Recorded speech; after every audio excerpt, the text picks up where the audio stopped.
रहमतुल्लाहि व बरकातुहू। नहमदुहू व नुसल्ली अला रसूलिहिल करीम, अम्मा बाद, अऊज़ु बिल्लाहि मिनश शैतानिर रजीम, बिस्मिल्लाहिर रहमानिर रहीम।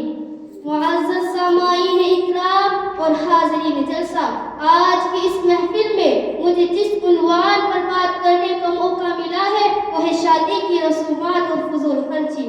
रस्मो रिवाज ने मार दी बेशुमार बेटियां, रस्मो रिवाज ने मार दी बेशुमार बेटियां, कि अब तो इस रिवाज से है बेजार बेटियां। कैसे उन्हें जहेज दे कैसे करे शादियां, कैसे उन्हें जहेज दे कैसे करे शादियां, जिस गरीब बाप की हो दो चार बेटियां। मोहतरम हजरात, हमारे प्यारे आका सरवरे तो आलम सल्लल्लाहु अलैहि वसल्लम सारी दुनिया के रसूल बनकर तशरीफ लाए। आप सल्लल्लाहु अलैहि वसल्लम ने जिंदगी और मौत के तमाम मामलात में हमारी रहनुमाई फरमाई है। इंसानी ज़रूरियात में से एक अहम ज़रूरत निकाह भी है। इस्लाम ने निकाह और शादीशुदा ज़िंदगी के तमाम अहकाम भी बयान फरमाए, बल्कि इसे इबादत और ईमान की हिफाजत का एक बेहतरीन ज़रिया करार दिया है। इस्लामी ज़िंदगी में शादी का तसव्वुर बहुत आसान है। नबी करीम सल्लल्लाहु अलैहि वसल्लम, सहाबा इकराम और उलमा ने इस फरीज़े को सादगी से अंजाम देकर हमारे लिए एक बेहतरीन नमूना पेश करवाया। निकाह सादगी से करो। अरे आप सल्लल्लाहु अलैहि वसल्लम तो हमें इस बात का भी दर्स देते हैं कि जब कोई ऐसा आदमी निकाह का पैगाम दे जिसका तुम्हें अखलाक और दीन पसंद हो तो तुम उससे अपनी लड़की का निकाह करो। लेकिन अफसोस सद अफसोस, मौजूदा जमाने में हमने खुद ही निकाह जैसी सुन्नत को हराम रस्मों रिवाजों, नाजायज पाबंदियों और फजूल खर्चियों से मुश्किल बना दिया है। शादी ब्याह को मुश्किल बनाने वाले कुछ रस्म और रिवाज भी है।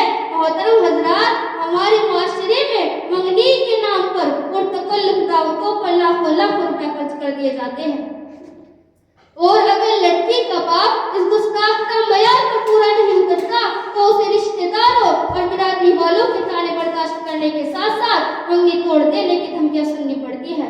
मोहतरम हजरात, इन तारीख मुकर्रर करने के लिए लोगों के मजमे इकट्ठे होते हैं और कौरमा बिरयानी की दावतें लाजमी समझी जाने लगी है।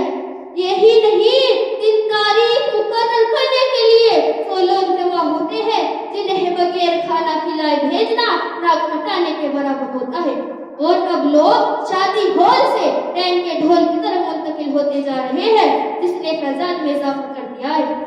मुअज़्ज़ज़ सामाईन इकराम, बरातियों की तादाद तो अल्लाहु अकबर, लड़की के बाप की हैसियत न होने के बावजूद भी हजारों की तादाद में बरातियों को लेकर शादी हॉल में ले जाया जाता है।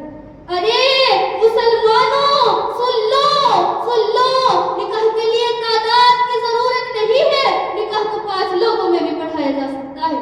निकाह के लिए जरूरी है दुल्हा दुल्हन मौल तो गवाहों का होना। निकाह के लिए जरूरी नहीं दुल्हे के दोस्तों का होना। निकाह के लिए जरूरी नहीं पड़ोसियों का होना। निकाह के लिए जरूरी नहीं रिश्तेदारों का होना। निकाह के लिए जरूरी है सिर्फ 5 लोगों का होना।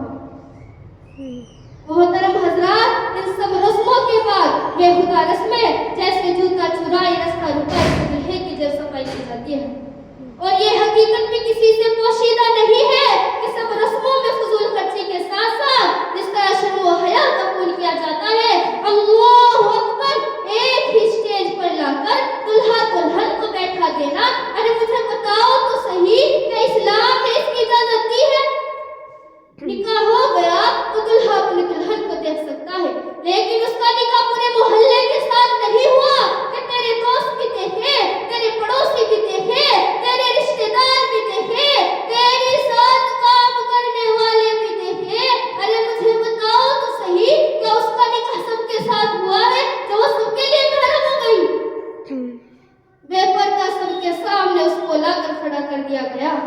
ए मुस्तफा के गुलामों, ये इंतजामात और कोई नहीं, खुद लड़की का बाप करता है। मैं कहती हूँ कि लड़की वालों को लड़कों वालों से ڈیمانڈ کرنی چاہیے کہ ہم نے تمہاری ہر خواہش کو پورا کیا. آپ نے کہا کل فنکشن ہوگا, ہم نے قبول کیا. آپ نے کہا کل کارڈ ہو, ہم نے قبول کیا. آپ نے کہا طرح طرح کے کھانے ہو, ہم نے قبول کیے. لیکن تمہیں بھی ہماری ایک بات ماننی ہوگی. ہم ایک ہی اسٹیج پر لا کر تمہارے بیٹے اور اپنی بیٹی کو نہیں بٹھائیں گے. ہم عورتوں کا انتظام الگ رکھیں گے, ہم مردوں کا انتظام الگ رکھیں گے, اور تمہاری بیٹی کو الگ بٹھائیں گے اور اپنی بیٹی کو الگ پردے میں بٹھائیں گے. یہ ہونا چاہیے تھا تاکہ اس طرح ڈیمانڈ کرتا, لیکن لڑکی کا باپ بھی اپنی شان دکھانے کے لیے ایسے انتظامات کو قبول کر لیتا ہے اور اپنے مہنگے فنکشن ہال کی وجہ سے بیٹی کو لا کر اسٹیج پر ہی بٹھایا جاتا ہے. لڑکی کے پاس کوئی پردہ نہیں ہے, کوئی نقاب نہیں ہے, کوئی چادر نہیں ہے. لڑکی بے پردہ آ کر سب کے سامنے کھڑی ہو گئی. اگر گھونگھٹ بھی ہے تو تھوڑی دیر کے لیے ہے, تھوڑی دیر میں وہ گھونگھٹ بھی ہٹ جائے گا. اللہ اکبر. ایک ایک اور بے حیائی کا جنازہ ایسا نکالا جائے گا کہ وہی اسٹیج پر جمع ہو کر لڑکی کی سہیلیاں مذاق کرنا شروع کرے گی, لڑکے کے دوست مذاق کرنا شروع کریں گے. آپس میں کتنی دوستیاں ہوگی, آپس میں کتنے فون نمبر سے ایکسچینج ہوگے. ارے مجھے بتاؤ تو صحیح, ہم اپنی بیٹی کا نکاح کرا رہے ہیں یا ہم نے کوئی حرام کاری کا سجایا ہوا ہے؟ محترم حضرات, ہمیں اس سے اپنے معاشرے کو بچانا ہے, ہمیں اس سے اپنی سوسائٹی کو بچانا ہے. اے مسلمانوں, تم نے دیکھا ہوگا کہ جب بیٹی کا نکاح ہوتا ہے ویڈیو شوٹنگ والے کو بلایا جاتا ہے, اور ویڈیو شوٹنگ والے کو کسی دلہے سے کم عزت نہیں دی جاتی. کوئی عورتوں میں جائے یا نہ جائے, ویڈیو شوٹنگ والے کو باقاعدہ لے جایا جاتا ہے. ارے دلہا اپنے دلہن کا چہرہ بعد میں دیکھتا ہے, پہلے ویڈیو شوٹنگ والا اس کا چہرہ دیکھ لیتا ہے. دلہا اپنے دلہن کو لے کر بعد میں جاتا ہے, پہلے ویڈیو شوٹنگ والا اسے لے کر جاتا ہے اس کے جسم کا, اس کے حسن کا معائنہ کرنے کے لیے باقاعدہ ویڈیو شوٹ کرائی جاتی ہے. اور یہ ہر کوئی دیکھتا ہے, لیکن کسی کی زبان نہیں کھلتی کہ روک دے, لڑکی خاموش کھڑی ہے. ویڈیو والے نے کہا گھونگھٹ اٹھا دو, تو لڑکی نے گھونگھٹ اٹھا دیا. ویڈیو والے نے کہا گھونگھٹ ڈال دو, تو لڑکی نے گھونگھٹ ڈال دیا. جیسے جیسے ویڈیو والا کہتا ہے ویسے ویسے دلہن کرتی ہے. مجھے بتاؤ تو صحیح, ایسا ہوتا ہے کہ نہیں ہوتا؟ ارے نکاح کس سے, اطاعت کس کی, نکاح کس سے, گھونگھٹ اٹھایا کس نے؟